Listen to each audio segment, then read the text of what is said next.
Page ना different tab पे open हो, सेम टैब पे ओपन नहीं हो। इस केस में क्या यूज करते हैं हम लोग, एक एट्रीब्यूट है। अब एट्रीब्यूट्स क्या होता है, एडिशनल इन्फॉर्मेशन। देखो ये तो काम कर रहा है, बट इसके अलावा मुझे एक्स्ट्रा इन्फॉर्मेशन ऐड करनी है, और जब भी मुझे एक्स्ट्रा इन्फॉर्मेशन ऐड करना होगा हम एट्रीब्यूट्स को यूज करेंगे। और एक एट्रीब्यूट्स यूज करते हैं, उस एट्रीब्यूट्स का नाम है टारगेट्स। और टारगेट में अगर ब्लैंक दे दोगे तो वो अगले टैब पे इसको ओपन कर देगा।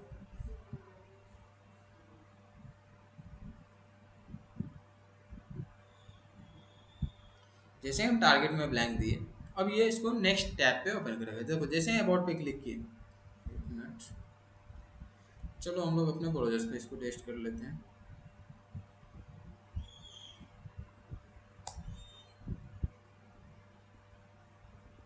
ध्यान से देखोगे तो दोनों टैब्स ओपन है। पिछले वाला टैब्स यहाँ पे है और दूसरा टैब यहाँ पे साइड में ओपन हो चुका है, नेक्स्ट टैब पे ओपन। ये तो क्या, अगर हमारे पास कोई पेज है या दूसरा वेबसाइट है उसको लिंक। क्या हम अपने सेम पेज पे जैसे नीचे कंटेंट है, कभी कभी हम क्या करते हैं अबाउट नीचे लिख देते हैं या कॉन्टैक्ट अस नीचे लिख देते हैं, सेम पेज पे मुझे नीचे आना है तो किस तरीके से आए। इस केस में क्या करते हैं, जिस भी टैग्स पे तुम्हें जाना है, अब इस टैग पे आना है तो इस टैग को पहचानेंगे कैसे। पैराग्राफ टैग तो ऊपर भी था नीचे भी था, कैसे पहचानेंगे किस पे जाना है। तो हम क्या करते हैं, जब भी किसी टैग को यूनिकली आइडेंटिफाई करना है तो यूनिकली आइडेंटिफिकेशंस के लिए आईडी को यूज करते हैं। जैसे कॉलेज में रोल नंबर्स को यूज करते हैं किसी स्टूडेंट्स को यूनिकली आइडेंटिफिकेशंस के लिए, ठीक है ऐसे ही हम लोग अपने HTML में किसी टैग को यूनिकली अगर आइडेंटिफाई करना चाहते हैं तो इस केस में यूज करते हैं हम लोग क्या, टैग। तो टैग को यूज कर लेते हैं और उस टैग में आईडी यूज करते हैं। आईडी हमारा एक एट्रीब्यूट्स है जो यूनिकली आइडेंटिफाई। क्या आईडी देंगे तो मेरे पे डिपेंड्स करता है, हम कुछ भी दे सकते हैं, बट ध्यान रखना किसी दूसरे टैग का वो आईडी ना हो। तो सपोज करो हम यहाँ पे टैग दे देते हैं, अभी आईडी टैग ही दे देते हैं, आईडी से ही टारगेट कर लेते हैं। आईडी टैग दे दिए, उसका नाम भी आईडी ही दे दिए। हम कंफ्यूजन नहीं होना चाहिए, कुछ भी दे सकते हैं यहाँ पे। या सपोज करो आईडी, आईडी से अगर कंफ्यूजन हो रहा है तो एबीसी दे देते हैं, हम एबीसी आईडी पे टारगेट्स करने वाले हैं। या फिर आईडी वन दे दो, आईडी वन दे दिए, इसको टारगेट्स करना था मुझे। और एच पे जब क्लिक करें तो टारगेट्स कैसे करते हैं, तो हैश के थ्रू हम आईडी को टारगेट करते हैं। और आईडी वन था तो हम बता दिया आईडी वन पे चले जाए, बता दिए इसको कि आईडी वन पे चले जाए। इसको बैक करो और हमारा कंटेंट है, जैसे हम इस पर क्लिक करेंगे, एक मिनट, ठीक है, प्रोग्रेस पे चेक कर लो, ठीक है। तो हमारा फोकस वहाँ पे आ चुका है, देखोगे तो नीचे आ चुके हैं। ऐसे अगर सपोज करो इसको मोबाइल वही व्यू में करते हैं, हम इंस्पेक्ट कर चुके हैं इसको मोबाइल व्यू में होते हैं तो अभी बहुत नीचे है। जैसे इस पर क्लिक करते हैं तो स्क्रॉल डाउन करके हमारा फोकस उस पर लेके चले गए, उसके नीचे और कोई कंटेंट होता वो आ जाता। चलो ले आते हैं और कुछ कंटेंट्स को। सपोज करो और भी इसके नीचे कोई पैराग्राफ होता, जैसे इस पर क्लिक करोगे तो वो नीचे लेके चले आएगा, देखोगे तो वहाँ पे लेके आ चुका है, ठीक है। तो अगर सेम पेज पे है तो कैसे जाएंगे, दूसरे पेज पे जाना है, कैसे सेम टैब पे खोलेंगे तो कैसे करेंगे, ये काम होगा हमारा एंकर टैग। अगर मुझे इसमें इमेज ऐड करनी है, तो अगर तुम्हें इमेज ऐड करना है तो इमेज ऐड करने के लिए क्या करोगे, IMG टैग है उस टैग को यूज करने वाले। अब इमेज यूज करने वाले IMG टैग है, ये तो टैग है, नॉर्मली बताना तो पड़ेगा कौन सी इमेज की बात कर रहे हैं। तो हम SRC एट्रीब्यूट्स है, सोर्स जिसको बताते हैं, सोर्स के नाम से इसको जानते हैं, शॉर्ट फॉर्म में SRC बताते हैं। SRC के थ्रू इसको टारगेट करते हैं। यहाँ पे हम उस इमेज का लिंक दे देंगे, या नहीं तो हम क्या करते हैं यहाँ पे एक इमेज फोल्डर बना लेते हैं, पब्लिक फोल्डर होता है इमेज। जब प्रोजेक्ट्स बनाएंगे तो फोल्डर के स्ट्रक्चर्स भी बता देंगे। फिलहाल कोई लिंक है हमारा उस इमेज का यहाँ पे मेंशन कर देंगे। तो चलो एक इमेज यहाँ से हम उठा ही लेते हैं।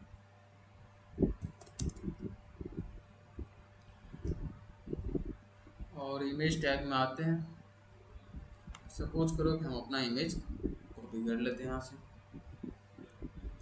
SRC मूव लिंक यहाँ पे पेस्ट कर देते हैं।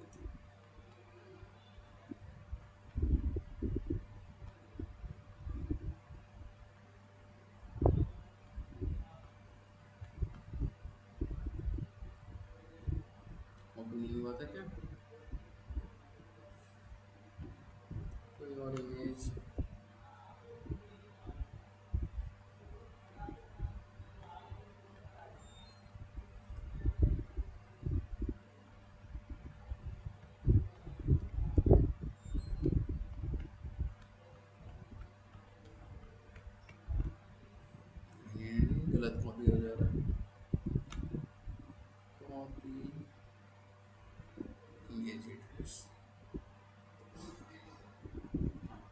कॉपी हो गया, इमेज यहाँ पे आ चुका।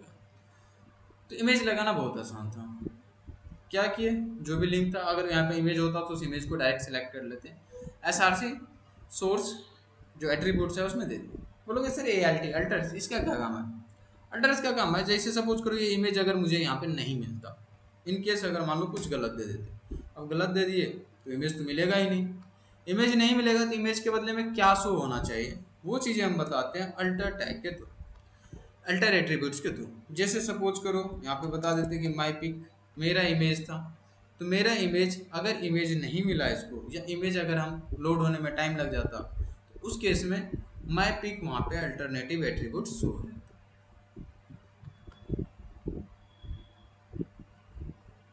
ठीक है, फिलहाल तो वो गलत दे दिए तो इसलिए आज काम करो, इमेज का जो लिंक है वो सही से कॉपी नहीं हुआ है, जिस वजह से उसको थोड़ा सा चेंज करने से कोई प्रॉब्लम नहीं है।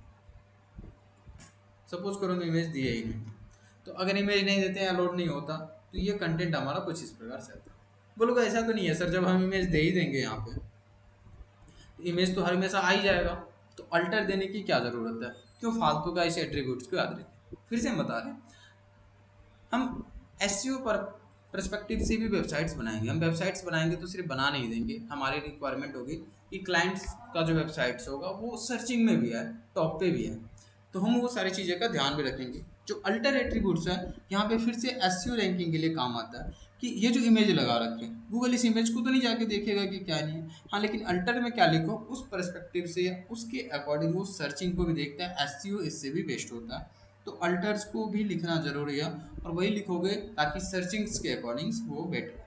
साथ ही साथ कोई भी इमेज जो तुम ऐड करोगे वो वेब फॉर्म में करोगे, जेपीजी पीएनजी ये सब लगा सकते हैं, कोई दिक्कत नहीं, बट एसईओ पर्सपेक्टिव से वेब फॉर्मेट में करोगे तो कन्वर्ट कर लोगे, ऑनलाइन कन्वर्टर्स आते हैं, जो भी इमेजेस है उसको वेब में कन्वर्ट कर दोगे, एंड देन उस इमेज को यहाँ पे लगाओगे, तो जाके जो तुम्हारा एसईओ है वो और बेटर हो सकता है। बाकी जेपीजी पीएनजी सभी अलाउड है, बट ट्राई करना है कि वो लगाना है एसईओ पर्सपेक्टिव से अल्टर।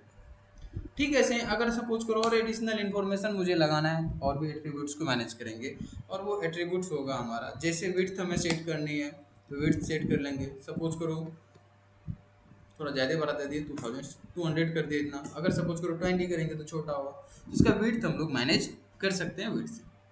तो बोलोगे सर पिक्सल से लिखूँ या क्या लिखूँ, तो देखो तुम कुछ मत लिखो, कोई दिक्कत नहीं है, यहाँ नहीं लिखेंगे तो बाय डिफ़ॉल्ट पिक्सल्स में ही होता है, तो पिक्सल्स लिखो या नहीं लिखो उससे कोई फर्क नहीं पड़ेगा, बाय डिफ़ॉल्ट ये पिक्सल्स में ही होने वाला है।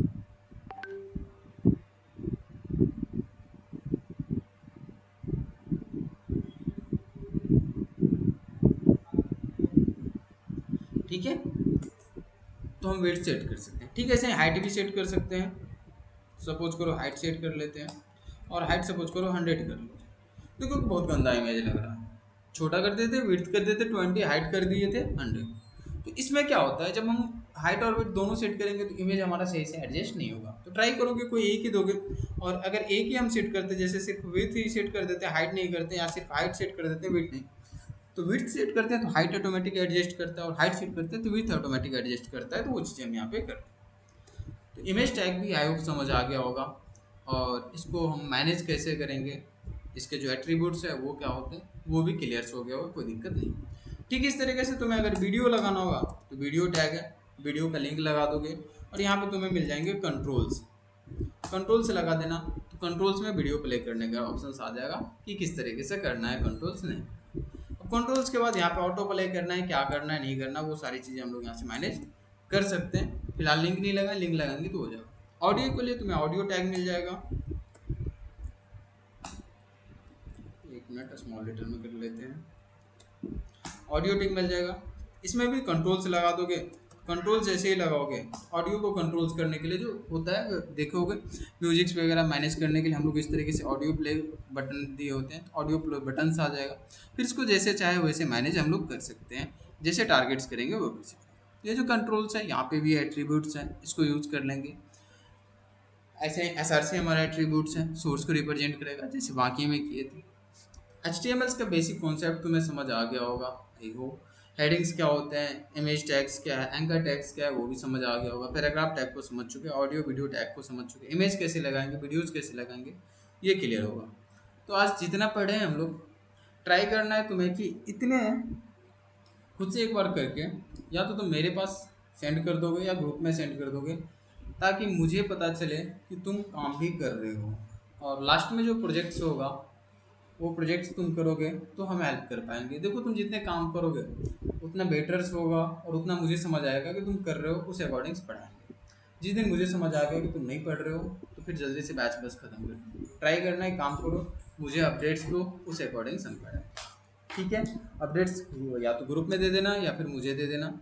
और अगर मुझे लगेगा कि नहीं तुम बस एनरोल्ड कर लिए थे, पढ़ाई नहीं की हो, पैसे ज़्यादा नहीं है उससे मतलब नहीं, हम सर्टिफिकेट इशू नहीं करेंगे जब तक हम सेटिस्फाइड नहीं होते हैं कि तुम सीख लियो, तुम कैपेबल हो वेबसाइट्स बनाने के लिए। हो सकता है तुम्हें फिर से रिकॉर्डिंग देखना पड़े, देख लेना चलेगा, लेकिन जब तक तुम वेबसाइट्स नहीं बना लेते हो सर्टिफिकेट हम इशू नहीं करेंगे, ध्यान रखना।